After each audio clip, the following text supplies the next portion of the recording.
अत्यंत निद्रा, ये सोने के सुख में नहीं जीवन बर्बाद करना चाहिए। एक नियत समय रखो सोने का, अभ्यास कर लोगे, बिल्कुल बिना अलार्म बजे आपकी नींद खत्म हो जाएगी। अभ्यास, अभ्यास बहुत बड़ी सामर्थ्य है, बहुत बड़ी। अगर नींद लेने का आपने अभ्यास बना लिया है तो यह आपके जीवन को नष्ट करने का बहुत बड़ा साधन बन गया। कुछ लोगों को सोने में सुख मिलता है कि सोते रहो। भैया कमाने आए हो, बड़ी मुश्किल से पास बना है इस भारत भूमि में तुम्हारे जन्म हुआ, मनुष्य होने में, कुछ दिन के बाद ये सब खींच लिया जाएगा।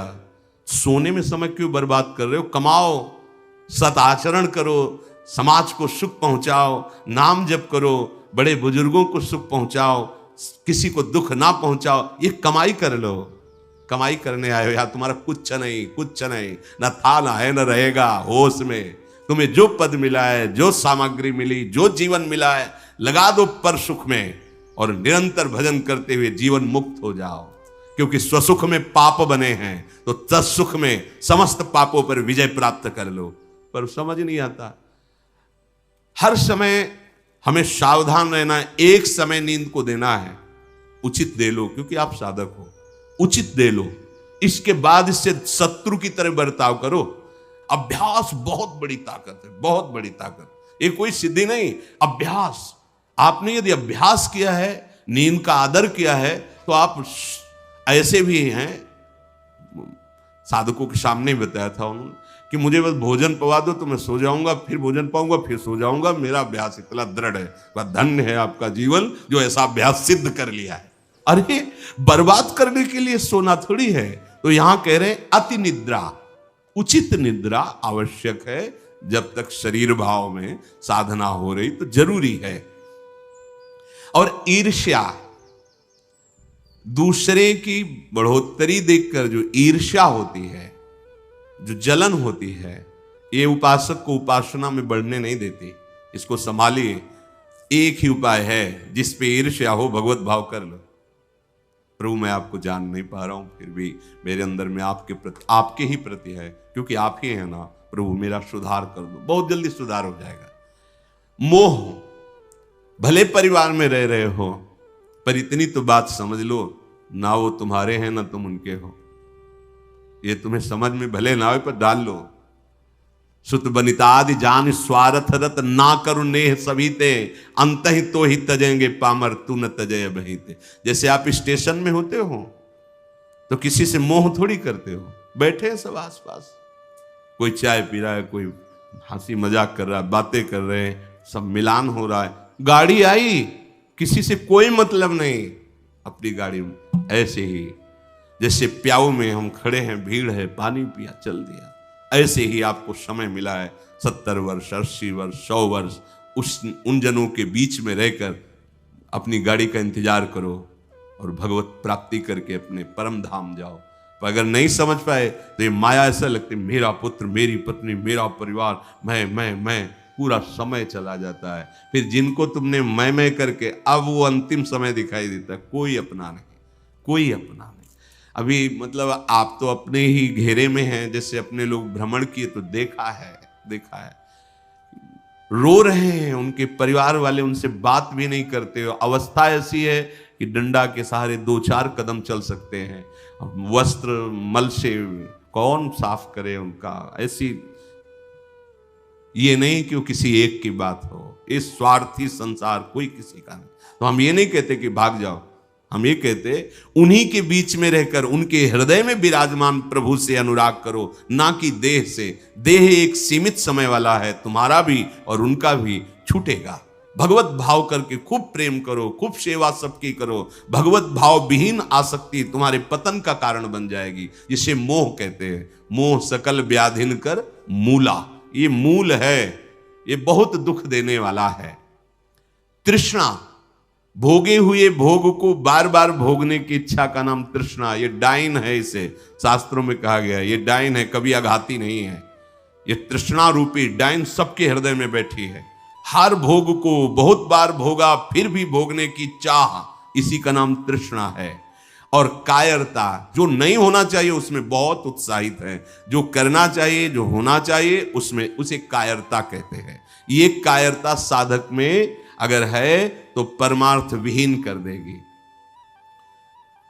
दूसरों के गुणों में दोष देखना और निंदा करना, द्वादशैते महादोषा, ये महान दोष है। धृतराष्ट्र जी से कह रहे सनत सुजात जी, इन्हीं दोषों के कारण हृदय में बैठे हुए भगवान का साक्षात्कार नहीं होता। ये प्राणों का नाश करने वाले, ये प्रज्ञा का नाश करने वाले, ज्ञान नेत्रों को ये ढक देने वाले दोष हैं।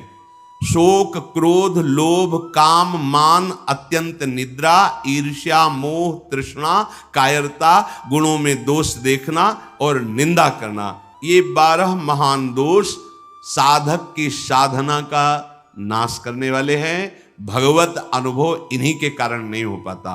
भगवान हृदय में है पर हमें अनुभव क्यों नहीं होता? इन 12 दोषों के कारण। राजेंद्र, जो लोलुप पुरुष, क्रूर कर्म करने वाला, कठोर वाणी बोलने वाला, कृपण स्वभाव वाला, मन ही मन दूसरों के प्रति जलने वाला और अपनी प्रशंसा करने वाला है, वो निश्चय ही भगवत मार्ग में नहीं चल पाता है, भगवत मार्ग का वर्ण नहीं कर पाता है। जो संभोग में मन लगाने वाला, हृदय में विषमता रखने वाला, अत्यंत अभिमानी स्वभाव वाला, दान दे करके जलन करने वाला, मैंने क्यों दे दिया, दान देकर जलन करने वाला, आत्म श्लाघा करने वाला और असमर्थ होकर अपनी बड़ाई लंबी लंबी बातें करने वाला, ऐसा पुरुष भी परमार्थ पर चलने की योग्यता खो देता है। सच्ची हो या झूठी, निंदा करनी ही नहीं है। सद वा परिवादो ब्रह्मणस्य ना सस्यते नरक प्रतिष्ठास्ते वही शूर एवं कुर्वते जनाहा। बोले इसमें क्या, मैंने देखा ऐसा ऐसा ऐसा, तो शास्त्र कह रहा है कि तुम देखो भगवान को, सर्वम खलमिदम ब्रह्म ने नानास्ति किंचित, देखा तुमने? सत्य वस्तु को तो देखा नहीं। तो कह रहे सद वा परिवादो, झूठी हो या सच्ची, किसी की भी निंदा नहीं करनी। बोले हम तो सत्य बोलेंगे, तो सत्य को जाना तुम, सत्य एक है, सच्चिदानंद में है, उसको जाना। अगर उसको नहीं जाना तो तुम झूठे तो हो ही, तो तुम्हारी हर बात झूठी है। बोले नहीं, हम सत्य बोलते हैं, हमने जो देखा। तुम क्या देखा? जो देखना चाहिए वो देख पाए, जो नहीं देखना चाहिए वो देख पाए, तो तुम तो झूठा देख रहे हो, झूठा बोल रहे हो। सद वा परिवादो, बात सच्ची हो या झूठी, यदि वो किसी की निंदा है तो नहीं करना है। अगर करते हो तो नरक प्रतिष्ठास्ते वही शूर एवं कुर्वते जनाहा, निश्चित उसे नरक की प्राप्ति होती। ये सनत सुजात जी महापुरुष बोल रहे हैं। जो बहुत बकवाद करने वाला है, दूसरों के दोषों का वर्णन करने वाला है और धन का दुरुपयोग करने वाला है, प्राणियों को कष्ट पहुंचाने वाला है, ऐसे आचरण वालों को देख करके प्रणाम मन से करके दूरी बनाओ। इनका संग नहीं करना चाहिए। इसलिए वो धन्य है जो सब प्रकार की कुचेष्टाओं का त्याग करके एकांत मन से भगवान श्री हरि की उपासना करते हैं। ना किसी से स्तुति, ना किसी से निंदा, ना किसी से राग, ना किसी से द्वेष। वो महापुरुष बालवत हो जाते हैं, बालवत, निर्विकार, ब्रह्म का साक्षात्कार करके बालवत चेष्टा के द्वारा जीवन व्यतीत करते हैं। वेदों में इसी स्थिति को जीवन मुक्त अवस्था कहते हैं। हे राजन, सच्चिदानंद परब्रह्म की प्राप्ति ही इस जीवन का परम लक्ष्य है। जो इस लक्ष्य को निश्चित करके, जो बताए हुए दोष हैं उनका त्याग करके, असाधनों का त्याग करके साधन में स्थित रहता है, निश्चित उसका स्वभाव बालवत। बड़े बड़े महापुरुषों को देखे, एकदम निर्विकार, बालवत चेष्टा, बोधवान होते हुए भी अबोधवत चेष्टा, जैसे बच्चा, न किसी से राग, न किसी से द्वेष, खेल रहे स्वभाव। जीवन मुक्त महापुरुष कर्ता और भोक्ता भाव से रहित होते हैं। कोई भी दोष उनका स्पर्श नहीं करता, वो जगत मंगल करते हैं। वही स्थिति अपने को प्राप्त करने का समय दिया गया है। दृढ़ स्थिति प्रभु आप नहीं नहीं नहीं, बहुत कृपा से ऐसी ऊंचाई पर आ गए जहां इन द्वंद्वों का प्रवेश नहीं, तो आप फिसलना नहीं, नहीं अब चूक नहीं, हर समय सावधान, सेवा सुमिरन सावधान, हर समय सावधान, एक सेकंड के लिए भी किसी इंद्रिय को छूट नहीं, धोखा पैदा कर देगी, भ्रम पैदा कर देगी, फिर पश्चाताप होगा। लोक चतुर्दश बहुविधि भटक्यो, स्वार्थ लगी मैं हरि बिसरायो। 14 भुवनों में स्मृति जागृत है, जो भगवत साक्षात्कार करने की स्थिति है, उसमें ऐसी स्मृति जैसा जैसे काकभूषण जी कह रहे, मुझे सब कल्पों का याद है। जिस समय अंतिम समय होता है जीव का, या जिस समय गर्भ में होता है, दोनों स्थितियों में, गर्भ में उसे बहुत जन्मों की याद आती है, तो वो व्याकुल हो जाता है। ऐसे ऐसे कर्म उनके परिणाम से इस गर्भ में एक बार प्रभु एक बार मुझे निकाल दो, मैं जाकर के मानव देह में ऐसे सत्कर्म करूंगा, ऐसा भजन करूंगा कि दोबारा मां के गर्भ में ना आना पड़े। जब अंतिम समय होता है तो जितने इस जन्म में दुष्कर्म या सत्कर्म के सब सामने घेर लेते हैं, बहुत जन्मों के कर्म संस्कार छा जाते हैं, और जो उसको योनि मिलनी होती है वही चित्त अटक जाता है। आगे बहुत सावधान, बहुत सावधान। कह रहे हरिराम व्यास जी, 14 लोकों में घूम कर मेरी स्मृति इस समय जागृत, 14 लोकों में घूमा हूं, हर जगह सुख भोग की लालसा में हरि का विस्मरण ही होता रहा। हरि का स्मरण कब होता है अखंड? जब लौकिक सुखों की भोगों की चाह खत्म हो जाती है। होगी कैसे? भगवान नाम जप से। हरि का विस्मरण कब होता है? जब किसी भी भोग में महत्व करके भोग रहे होगे, उस समय हरि, और अगर हरि स्मरण है तो उसमें सुख नहीं मिल सकता, क्योंकि सत्य प्रकाश तुम्हारे साथ है। इसीलिए बड़े भाग्यशाली जन हैं जो रात दिन नाम का पहरा बैठा लिए हैं। रात दिन नाम, उठे बैठे चले फिरे खाए पिए सब क्रियाएं हो रही, और भगवत स्मरण परायण, बड़े महत भाग्यशाली। ये जो लोग कहते हैं ना, नाम में रुचि नहीं हो रही, नाम चल नहीं रहा, भाई सिद्ध तो नहीं हो गए ना। रुचि तो भोगों में है, अब नाम अरुचि पैदा करेगा भोगों में, फिर नाम में जब रुचि आएगी तो नामी का रूप झलकेगा। धैर्य पूर्वक जपिए।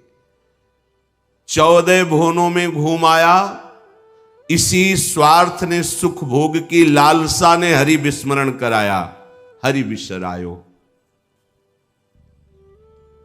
करोड़ों ऐसे अपराध किए जन्म जन्मांतरों में, जिन्हें ब्रह्म हत्या कहते हैं, पंच महापाप कहे गए हैं। कैसी बुद्धि मलिन हो गई है कि इन पंच महापापों को हम मनोरंजन समझते हैं, सुख का साधन समझते हैं। मदिरा पीना, पर स्त्री गमन करना, द्वित कीड़ा, हिंसा, स्वर्ण चोरी, ये 5 महापाप थे। बोले हम तो हिंसा नहीं करते, अगर मांस खाते हो तो हिंसक ही हो, वही दंड मिलेगा जो हिंसा करने वाले को मिला है। वैसे जिससे कोई गौ हत्या करता है और आप मांस खाते हैं, तो बिल्कुल वही हत्या आपको प्रताड़ित करेगी, आपको जलाएगी, आपका नाश करेगी। कोटि गाय ब्राह्मण मारे को ताप पाप उपजायो। ब्रह्म हत्या जैसा पाप लगता है। देखो कैसी मलिनता है। इसको हम आनंद समझते हैं, मनोरंजन समझते हैं। यह है भारी विपत्ति संपत्ति की। बहुत बहुत सावधान।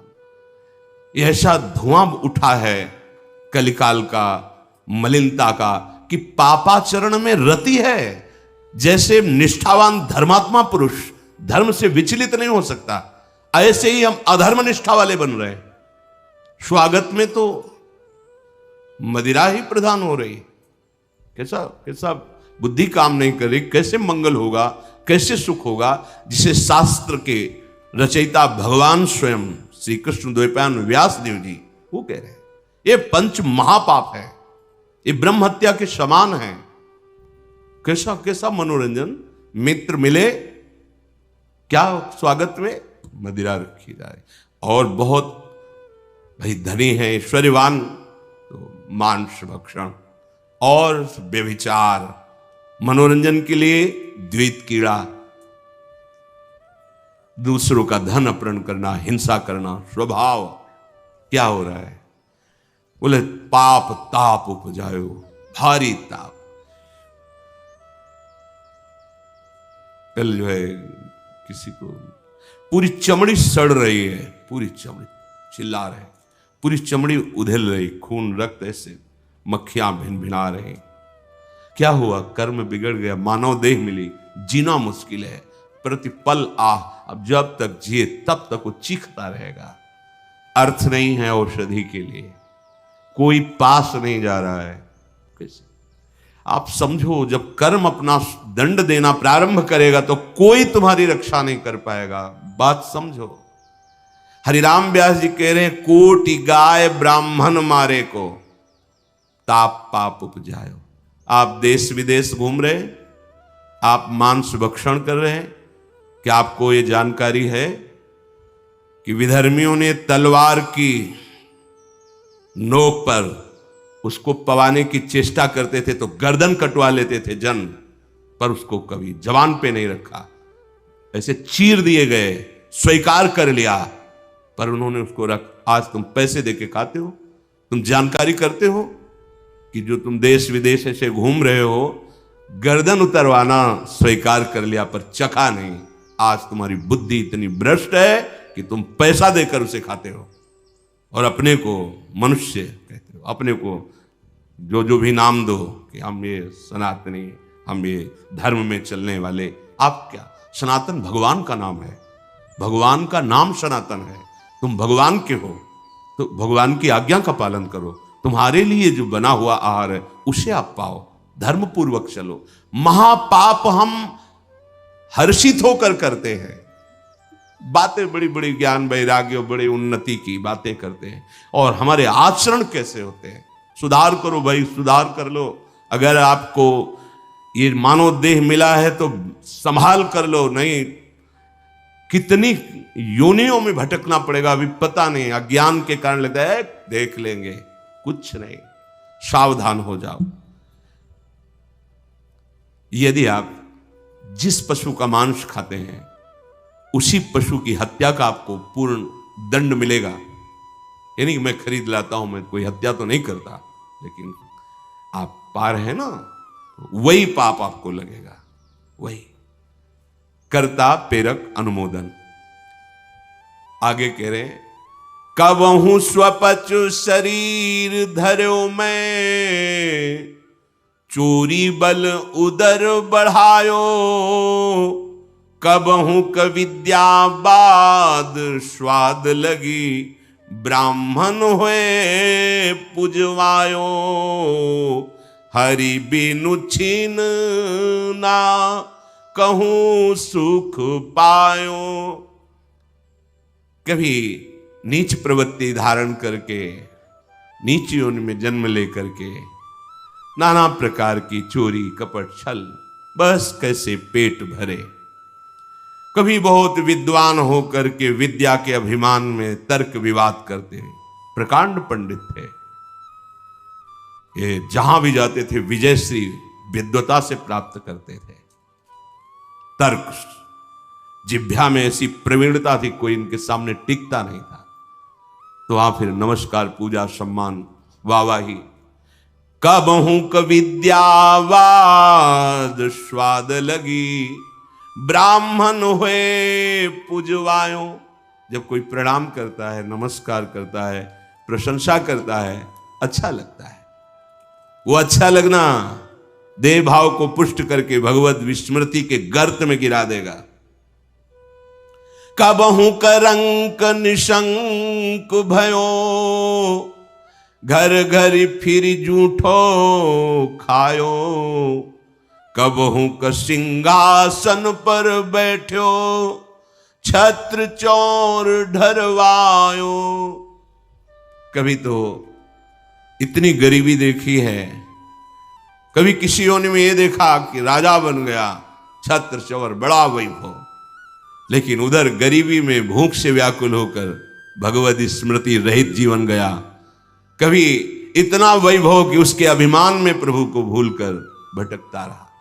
ये ऐसी माया है कि जो जहां है उसी में आसक्त है। महाभारत में प्रसंग आता है, भगवान व्यास देव जी जा रहे थे तो एक नाली का कीड़ा निकलकर बड़ी तीव्र गति से मार्ग को लांघ रहा था। वह भाई इतनी रफ्तार से आप जा रहे हो, क्यों, क्या पीड़ा है तुम्हें? बोले उस साइड की नाली में मुझे जाना है और भयभीत हूं। क्यों भयभीत? तुम्हें गाड़ी की आवाज नहीं सुनाई दे रही? बैलगाड़ी आ रही, वो हमारे ऊपर चढ़ेगी तो मैं मर जाऊंगा। भगवान व्यास देव जी सर्वभाषाओं का ज्ञान रखने वाले, उन्होंने कहा तुम्हें इस कीड़े शरीर से इतना प्यार है? अरे ये शरीर नष्ट होगा तो दूसरा शरीर मिल जाएगा।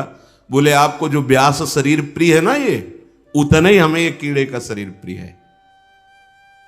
भगवान व्यास देव जी ने कहा बड़ी भगवान की विचित्र माया है, अब हम तुम्हारा परम कल्याण करेंगे।